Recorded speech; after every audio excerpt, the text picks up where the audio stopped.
ये एक बड़े बैट्समैन थे, आज 73 हाईएस्ट रन गेटर इस सेकंड इनिंग में, इनका विकेट भी बड़ा इंपॉर्टेंट था और 73 जरूर बनाए लेकिन उसको बड़ी पारी में कन्वर्ट नहीं कर पाए। और आई थिंक मुझे लगता है हार में सबसे बड़ी वजह चिराग ये भी है कि किसी का 100 नहीं आया, क्योंकि अगर एक शतक चाहिए जब आप 400 के आसपास का टारगेट चेज करते हैं तो। और पिछले मैच में भी अकेले लड़ते हुए नजर आए थे जैक क्रॉली, जिस तरीके से उन्होंने प्रदर्शन किया था, 76 रन पहली पारी में बनाए थे और दूसरी पारी में 73 रन इन्होंने बनाए हैं। जैक क्रॉली ओपनिंग करने आए और उसके बाद एक लंबी संघर्षपूर्ण पारी जरूर इनकी थी, लेकिन कुलदीप यादव के हाथों हुआ जैक क्रॉली की पारी का अंत। और कमाल की गेंदबाजी का प्रदर्शन यहाँ पर कुलदीप यादव ने भी किया है। लेकिन उसके अलावा यहाँ पर कुलदीप यादव के आंकड़े भी आपको दिखा देते हैं। दूसरी पारी में 15 ओवर की गेंदबाजी की, 4 की इकोनॉमी से 60 रन जरूर खर्च किए, लेकिन एक बहुमूल्य विकेट यहाँ पर जैक क्रॉली के रूप में मिला कुलदीप यादव को। उसके अलावा रविचंद्रन अश्विन की बात करें तो 18 ओवर की गेंदबाजी इन्होंने भी की, 3 विकेट्स रविचंद्रन अश्विन ने भी चटकाए 72 रन देकर। लेकिन वो 500 विकेट जो है उसके लिए अब एक मैच का और इंतजार करना पड़ेगा रवि अश्विन को, क्योंकि 499 विकेट टेस्ट क्रिकेट में रविचंद्रन अश्विन के नाम है। 500 विकेट तक जो पहुंचना चाह रहे थे, अभी इंतजार थोड़ा सा और करना पड़ेगा। यहाँ पर बात अगर ओली पोप की करें, जिन्होंने पहले मैच में 196 रनों की पारी खेली थी, इस मैच में दोनों बार बड़ी पारी नहीं खेल सके, 23 रन का स्कोर बनाया दूसरी पारी में ओली पोप ने। इसके अलावा रेहान अहमद जो आए थे नाइट वॉचमैन के रूप में, आज सुबह सबसे पहला विकेट इन्हीं का ही गिरा था, 23 रन इन्होंने बनाए 31 गेंदों का सामना करते हुए।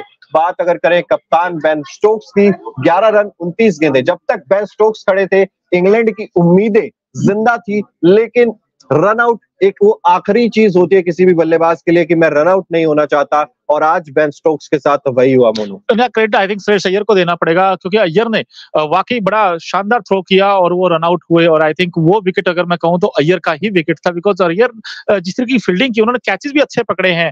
अगर आप पहली इनिंग में देखोगे तो उल्टा भाग के वो कैच पकड़ा था, इस बार वो रन आउट किया था और इसीलिए फील्डिंग आपको मैच जिताती है और ये साबित हुआ। लेकिन जसप्रीत बुमराह हम आपको दिखा रहे हैं कि पिछली फर्स्ट इनिंग के हीरो थे, 6 विकेट निकाले और यहाँ 3 विकेट, यानी कि पूरे मैच में 9 विकेट उनको मिले हैं।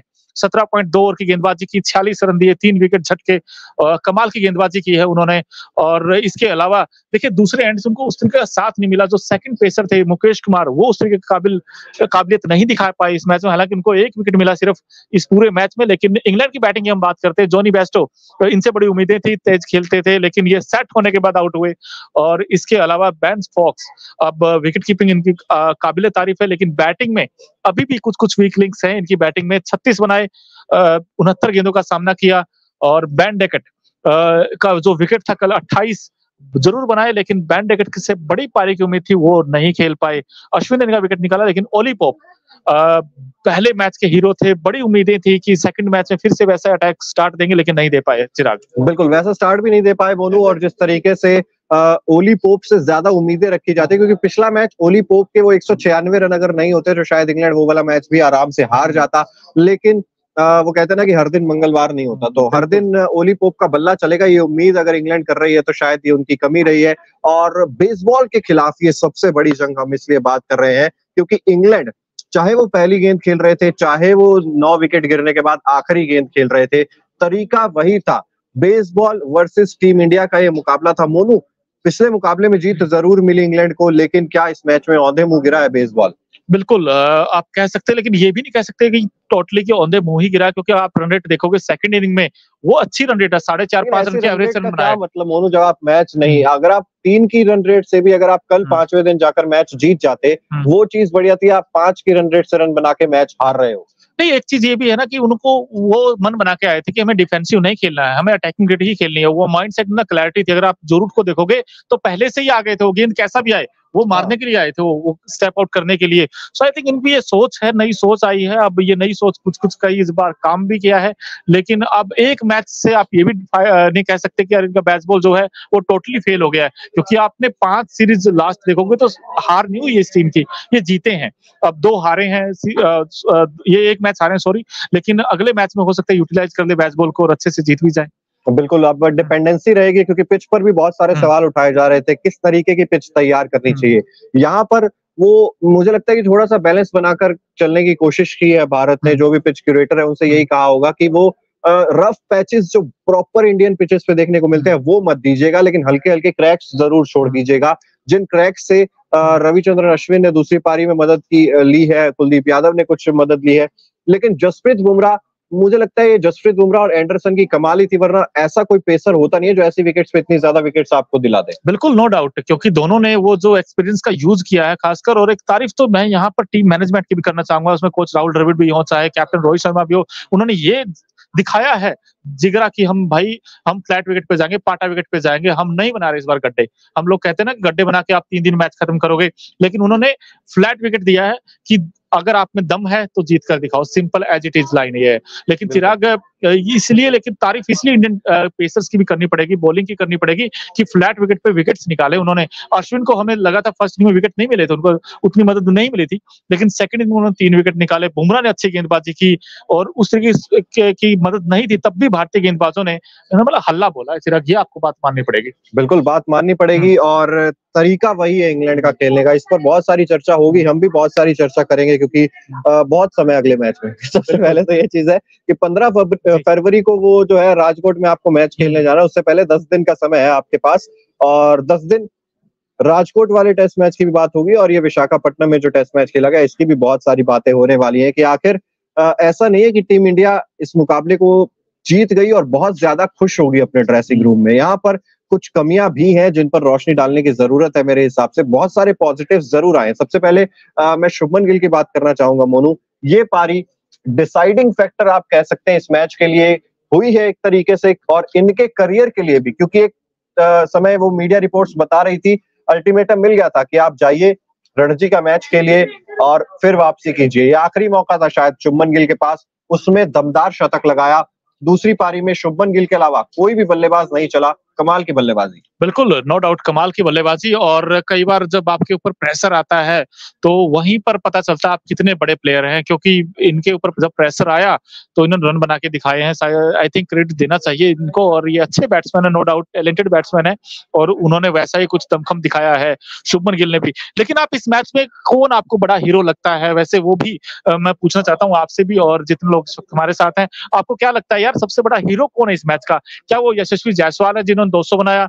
क्या वो जसप्रीत बुमराह जिन्होंने 6 विकेट झटके? क्योंकि अगर उनके 6 विकेट नहीं आते, 9 विकेट पूरे मैच में लिए हैं। बिल्कुल आपने सही याद दिलाया, 3 विकेट इस इनिंग में लिए हैं, तो 9 विकेट क्या बुमराह या जायसवाल या फिर शुभमन गिल? क्योंकि शुभमन गिल की भी डिसाइडिंग फैक्टर रही थी ये इनिंग, क्योंकि ये 100 नहीं आता तो आप सोचिए 104 बनाए इंडिया, कितने से जीता है? 106 से जीता है, सिर्फ 2 रन का ही तो मार्जिन है। सो आई थिंक ये भी आपको देखना पड़ेगा। और तीसरी चीज, क्या अय्यर तीसरा मैच आपको लगता खेलेंगे? क्योंकि उनका, आपने ना बहुत सारे सवाल दाग दिए मेरे ऊपर एक साथ, एक एक करके मैं चाहता हूँ कि आप पहले तो मुझे ये बताइए मैच का हीरो कौन है आपके पॉइंट ऑफ व्यू से? देखिए, मेरे पॉइंट ऑफ व्यू से मैच का हीरो आप वो कह सकते हैं कि यशस्वी जायसवाल थोड़े से मेरे हिसाब से रेस में आगे चलेंगे, क्योंकि पहली पारी जहां पर टीम इंडिया ने 396 बनाए थे, वहां पर जो दूसरा हाईएस्ट स्कोर था किसी बल्लेबाज का वो शुभमन गिल का था, 34 रन। एक तरफ 209 और उसके बाद सिर्फ 34 रन। इस बात से आप अंदाजा लगा सकते हैं कि यशस्वी जायसवाल की उस पारी की अहमियत क्या है। लेकिन नो डाउट जसप्रीत बुमराह, अगर वो विकेट्स 6 ना होते उनके खाते में तो शायद ये मैच आप तब भी हार सकते थे। तो दोनों इक्वल है यार। मैं तो कहता हूँ कि अगर ट्रॉफी को बीच में से काटा जा सकता है तो आधी इन्हें दे दो, आधी उन्हें दे दो प्लेयर ऑफ द मैच की। यार देखिए, नो डाउट यार 171 बनाए थे जब जायसवाल ने, तब भी उन्होंने दिल जीता था। हमें लगा था कि यार लंबी रेस घोड़े है, और अब जो 200 बनाया है वहां से उनका जो टेम्परामेंट है, जो उनके पास स्किल्स है, जो तकनीक है, वो भी हमें पता चली है। लेकिन मैं बुमराह के साथ जाऊंगा, बुमराह के साथ इसलिए क्योंकि हमेशा बैट्समैनों को आप प्रायोरिटी दी जाती है इंडिया में कि यार बैट्समैन ही मैच जिताते हैं, लेकिन गेंदबाज आपको इंपॉर्टेंस वो समझनी चाहिए। क्योंकि जिस तरीके से जो रूट को आउट किया, मैं बार बार कह रहा हूं कि वो जो गेंद डाली थी उन्होंने, उसका कोई जवाब नहीं था जो रूट के पास, क्योंकि वो जो रूट को मजबूर किया कि भाई आप खेलिए, आप ड्राइव लगाइए, तो आउट हुआ, वो एज लगा। और उसके बाद बेन स्टोक्स और ओली पॉप को जो गेंद डाली है, वो 2 मैजिकल डिलीवरी, यार मैं कहता हूं कि इस मैच की सबसे बड़ी वो गेंद थी। क्योंकि उनके क्या नाम है, जो उनके कैप्टन थे बेन स्टोक्स, उनके तो हाथ पांव खुल गए थे। उन्होंने तो इशारा भी किया था कि मुझे समझ नहीं आया कुछ भी, मतलब चारों खाने चित हुए थे। और आई थिंक जो ओली पोप वाली डिलीवरी चाहे आप कह दें, जिसमें बिल्कुल ही ब्लॉक होल जड़ में गेंद डाली थी, और उसको तो बॉल ऑफ द सेंचुरी भी कहा जा रहा है यार। वो तो मतलब कमाल की वो गेंद थी, उसके तो कोई कंपेयर कर ही नहीं सकते हैं। मैं वही कह रहा हूँ ना कि ये मामला थोड़ा सा ना बैलेंस्ड मामला आपको नजर आएगा, चाहे वो यशस्वी जायसवाल की तरफ आप कह लीजिए या आप जसप्रीत बुमराह की तरफ कह लीजिए। मेरे हिसाब से दोनों इस मैच के इक्वली हीरो मुझे नजर आते हैं। बिल्कुल, और जब फोर्थ इनिंग जब स्टार्ट हुई थी इंग्लैंड की, हर किसी को लगता था 400 यार बनते नहीं है, कभी इतिहास में ऐसा हुआ नहीं है, और अगर हुआ भी है तो मुझे तो याद ही नहीं आता कि यार कोई भी टीम, याद क्या, या आंकड़े है वैसे बाय द वे, कि किसी भी विदेशी टीम ने टीम इंडिया की धरती पर 300 प्लस का टारगेट चेज नहीं किया फोर्थ इनिंग में, और 207 इंग्लैंड ने बनाया है, जो फोर्थ इनिंग में चेज करते हुए दिल्ली बनाया था 1972 की वो बात है। लेकिन उसके बाद तो उन्होंने भी 207 नहीं बनाए थे, लेकिन तारीफ करनी पड़ेगी टीम इंडिया की, जिस तरीके से as a unity bowling performance आया है, अगर उसमें मुकेश कुमार को छोड़ दिया जाए, but apart from that I think everyone doing a wonderful things in this match. I think मुझे ऐसा लगता है सबको क्रेडिट देना चाहिए, चाहे उसमें अक्षर पटेल क्यों ना हो, कुलदीप यादव ने भी वो विकेट लिया है, जैक क्रोली का, और बुमराह तो देखिए टीम इंडिया के लिए सबसे बड़े एक्स फैक्टर साबित हुए बॉलिंग डिपार्टमेंट में। सो कई सारे हीरो हैं चिराग इस टीम में, हम आप ये कोई इंडिविजुअल्स नहीं कह सकते यार इसने अच्छा किया उसने अच्छा किया, बट आई थिंक रन सबके आए हैं। रजत पाटीदार के भी वो 32 रन बड़े इंपॉर्टेंट थे जो फर्स्ट इनिंग में उन्होंने साथ दिया था शुभमन गिल का। सो आई थिंक बहुत सारी चीजें हैं, लेकिन अच्छा लगता है जिस तरीके से टीम इंडिया ने जीता है, और अब सीरीज में जो पलटवार करना था, जो कमबैक करना था, वो बड़ा इंपॉर्टेंट था, क्योंकि अब सीरीज में और मजा आएगा, रोमांच और आएगा इस सीरीज में चिराग। बिल्कुल रोमांच तो आएगा क्योंकि सीरीज 1-1 की बराबरी पर अब है, और देखना दिलचस्प होगा कि किस तरफ ये सीरीज जाने वाली है, क्योंकि इंग्लैंड ने एटलीस्ट फाइट बैक दिखाई है। ऐसा नहीं है कि बिल्कुल ही जैसा हम पिछले कई सालों से देख रहे थे, पिछले 10 सालों से लगभग वो प्योर इंडिया का डोमिनेंस देखने को मिलता था, और वहां पर 2.5 दिन के अंदर मैच खत्म हो जाते थे। लेकिन जिस तरीके से इंग्लैंड ने बल्लेबाजी की है, और पिछली कुछ सीरीज में मोनू हमने देखा भी है कि इंडियन पिचेस पर अगर आप बिल्कुल वो करेंगे ना कि डिफेंस के ऊपर ही ज्यादा भरोसा रखेंगे, तब भी कोई ना कोई गेंद आपको आउट करके चली जाती है। तो यहाँ पर रन्स चलाते रहना आपके लिए जरूरी है, और इसमें अगर बेसबॉल कामयाब नहीं होगा तो फिर कौन होगा। बिल्कुल, इसीलिए तो उन्होंने यूटिलाइज किया है कि भाई देखो जितना आप इंग्लैंड, इंडिया में क्या है कि इंडिया में आपको अभी, इसलिए तो हमने आजकल टॉपिक्स भी बन रहे हैं कि बैट्सबॉल वर्सेस इंडियन स्पिनर्स, ये वर्सेस ये जो बैटल है ये बड़ी एक्साइटिंग होने वाली है, आगे भी आपको देखने को मिलेगी। ऐसा नहीं कि 2 मैचों में ही, आगे भी आपको जो अगले 3 मैचेस होने वाले, चाहे राजकोट में हो, रांची में हो, वहां भी आपको देखना पड़ेगा कि यार बैट्सबॉल वर्सेस इंडियन स्पिनर्स वो कैसे टैकल करेंगे इंग्लैंड के बैट्समैन, और खासकर उसमें रियल टेस्ट होने वाला है उनके जितने भी बड़े बड़े बैट्समैन हैं। और यशस्वी जायसवाल देखिए ये सबसे बड़े हीरो हैं इस मैच के, ये कहना गलत नहीं होगा, क्योंकि 209 बनाए थे उन्होंने, वो जो प्लेटफॉर्म सेट किया था, वो जो टर्न सेट की थी, वो 396 रन में इनका कंट्रीब्यूशन देखिए आप 209 रनों का था, यानी कि तकरीबन 73% रन किसके थे, यशस्वी जायसवाल के थे। तो जहां से टीम इंडिया को 143 की लीड मिली थी, वो बड़ी इंपॉर्टेंट लीड थी, और आपने वैसे तो 190 की लीड पहले मैच में भी ली थी, लेकिन ये 143 की जो लीड ली थी, इसमें सबसे बड़ा इंपॉर्टेंट रोल किसने प्ले किया है, वो यशस्वी जायसवाल ने किया था। बिल्कुल, यशस्वी जायसवाल की पारी की चर्चा अब बहुत दिनों तक की जाने वाली है, क्योंकि शानदार ये पारी देखने को मिली थी यशस्वी जायसवाल के बल्ले से। लेकिन मोनू वही है ना कि हार के पीछे आपके बहुत सारी चीजें छुपती हुई भी नजर आएंगी, आप उनके बारे में भी बात जरूर करेंगे। जिस तरीके से ये पूरा मैच चला है विशाखापट्टनम में, उसमें बात करनी जरूरी है। रजत पाटीदार के बारे में भी उसमें बात करनी जरूरी है, श्रेयस अय्यर के बारे में, कप्तान रोहित शर्मा के बारे में, मुकेश कुमार, और ये जो पूरी जिस तरीके से कप्तानी रही है रोहित शर्मा की, उस पर भी एक एक करके चर्चा करेंगे। मोनू सबसे पहले मैं जानना चाहता हूँ इस मैच में सबसे बड़ी चीज आपको क्या लगी, जो नेगेटिव पॉइंट एक आपको नजर आ रहा है, जिसका प्रदर्शन आपको लगता है कि उसको मुश्किल में डाल सकता है अगले मैच के लिए? 2-3 है। एक तो मुकेश कुमार का है यार, क्योंकि बहुत सवाल उठे थे कि क्या टीम इंडिया को मुकेश कुमार के साथ जाना चाहिए, वॉशिंगटन सुंदर के साथ जाना चाहिए। मेरा तो अभी मानना है कि जब आप बैटिंग पहले करते हो और इस विकेट के ऊपर, तो आई थिंक आप एक पेसर के साथ भी जा सकते थे, और वॉशिंगटन सुंदर आपको बैटिंग में और डेप्थ भी देते थे, और हो सकता है विकेट भी निकाल देते, जैसे अक्षर पटेल ने एक विकेट लिया। सो आई थिंक ऑलराउंडर के साथ आपको जाना चाहिए था वॉशिंगटन सुंदर के साथ।